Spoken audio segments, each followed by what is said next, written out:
રક્ષા કરી છે, આ ધર્મને જે બચાવવા માટે ઉભો થઈ દોડ્યો છે એ બલવંતરાવ મહારાજ સાહેબ જંગલની અંદર કઠિયારો કુહાડી લઈને નીકળ્યો। એટલે મોટા મોટા ઝાડવા તો ન રોયા પણ નેના ઝાડવા રોવા માંડ્યા સાહેબ। અને મોટા ઝાડીએ પેલા નેના ઝાડવાને પૂછ્યું કે કેમ રોવો છો ભાઈ?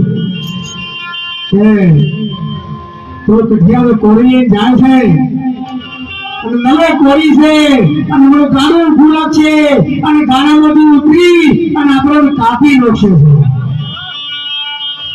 અને વખત સાહેબ મોટા ઝાડવે પેલા નાના ઝાડવાને કીધું છે કે ચિંતા કરો મત, ગભરાતા નહીં, જ્યાં સુધી આખો આપણો નહીં હોય ને ત્યાં સુધી તાકાત માનવી માં છે કે આપણને કાપી શકે સાહેબ।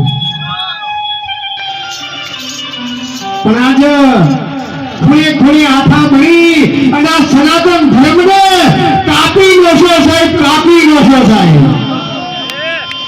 અને આથી ઘણા વર્ષ પહેલા છત્રપતિ શિવાજીને સનાતન ધર્મને ઉઠાવ્યો હતો અને ધર્મને બચાવવા માટે લડ્યા હતા ને તે બલવંતરાવ મહારાજ મોયના ફૂટ્યા હતા, જંગલના પોદરા ખાઈ દાડા ગાઢ્યા હતા સાહેબ।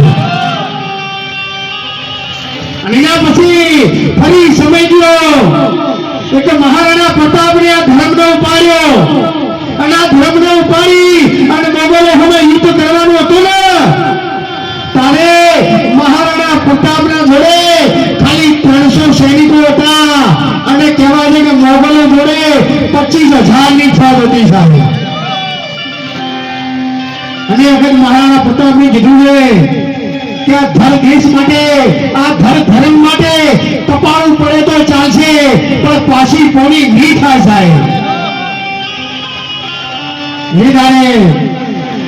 મહારાણા પ્રતાપ યુદ્ધમાં ઉતર્યા, યુદ્ધમાં જ્યાં એક બાજુ 25,000 સૈનિકો અને એક બાજુ ખાલી આપણા સનાતન ધર્મને બચાવવા 300 જણા હતા સાહેબ।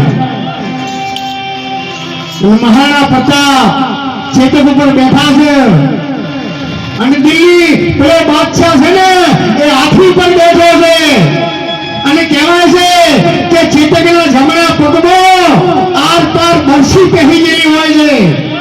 અને વખત સાહેબ મહારાણા પ્રતાપ ચેતકની તરફ જોતા મેં મારા જીવનમાં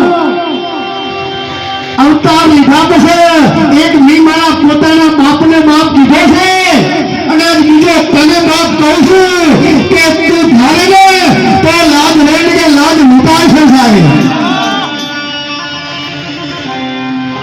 એટલે સાહેબ ચેતકને વાચા ઉપડી અને ચેતક બોલ્યો છે કે મહારાણા તું મારી લગમ હોય રહેજે, આજ તલીએ જોવા મળે કે ની પર ભારતનું પોણી પીધું ને સાહેબ। અને ચેતકને મારી સલો અને ઠુંગલે ઉપડ્યો અને એકથી પાટું બાદશાહને ઉડાવી નાખી દીધો સાહેબ। આ સાહેબ ભારતના આ લડવાઈઓ લડ્યા અને આ ધર્મને બચાવ્યો, કોઈનું નામ નથી લેવું પણ આઈ એટલો જ ઉઠો કે એ ખાલી બટન દબાવજો અને હુઈ જાજો અને તો અંધારી લેવો સાહેબ। કોઈ શેઠા ખોતર્યા, કોઈને ગાયો મળી તૂટી મરી ગયા, આપણે કર્યું 30% અને મારા બેટા શેઠેથી આવી કર્યું 95% સાહેબ।